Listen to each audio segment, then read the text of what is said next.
talk about preparing for the offensive line of Mississippi State? It's tough every week in this conference. I mean, it's a great conference, and I mean you're gonna see great players every week. They've got some big guys, really big guys up front. A little bit different than last week. A lot more aggressive.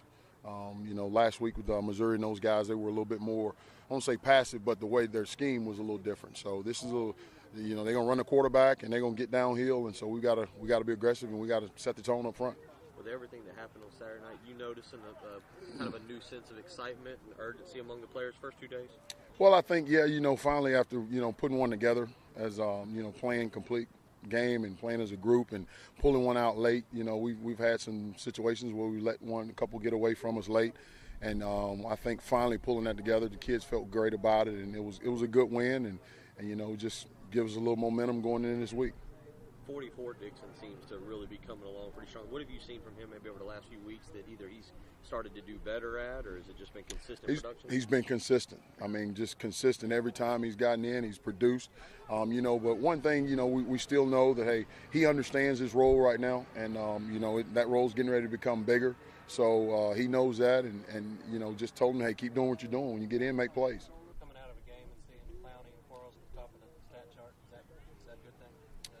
Well, it's always a good thing when they're making plays and you're winning. I like if they're coming out and they're at the top of the chart and we didn't win, then, hey, we still got to look at some things. But even with that, I mean, the one thing I talk to those guys about all the time, hey, don't start listening to all the praise. You just focus on what we do. And right now, we've forgotten about what happened on Saturday night.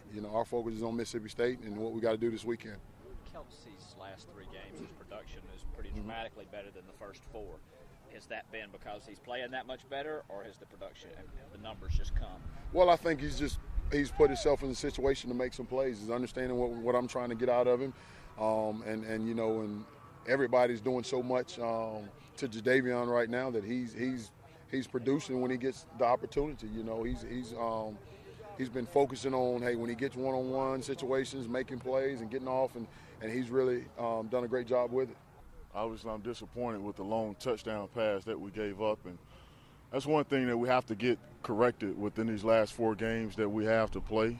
You can't give up long touchdowns, but if we could take that one away, which we cannot, we actually did a pretty decent job against a really good group of receivers. But that one play stands out for me as a coach, and it's disappointing.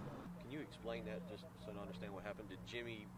Was it just a miscommunication, or Jimmy took the wrong guy and allowed his guy to go free? Or it was a number of things actually, because when he caught the ball, we still had a chance to make the tackle. So there were a number of things that went wrong on that play, and I can't just single out Jimmy Legree. Obviously, he lined up on that guy. I can't just single him out for that play because there were some things that other people could have done, and that would not have been a 95-yard touchdown. It would have been a 45, 50-yard, completion or something like that. But we had opportunities for that not to go for a long touchdown.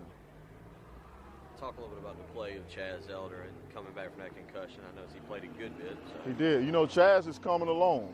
He's slowly turned into the player that we all thought he could be coming out of high school. And I'm pleased with his progress. He just has to continue to develop the mental aptitude to play the position. It's a lot different from high school in terms of high school, you may not have to study that much for the game to go out and play well, but in college, you have to have a general idea of what people like to do, different tendencies. So once his mental aptitude for the position, reaches his physical abilities, he'll end up being a pretty good player. What skill set does he bring that's maybe a little bit different or helps him, makes him a different part of the secondary? He's really athletic, and he has good length. And to be a tall, slim guy, he does not shy away from contact.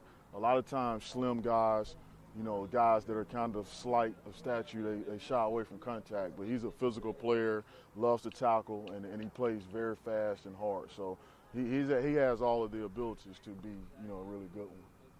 Is there a difference that you've seen between Prescott and Russell, or for your guys, does that make much of a difference? Both of them throw the ball, seems to be pretty well. Both of them have strong arms. They can throw the ball a long way. Both of them are accurate with their passes. I would just say that 15 may be a better runner, than 17. I'm not really good with names. 15 may be a better runner, But the two quarterbacks are really good, and either one of them, if you're not playing well, can hurt you.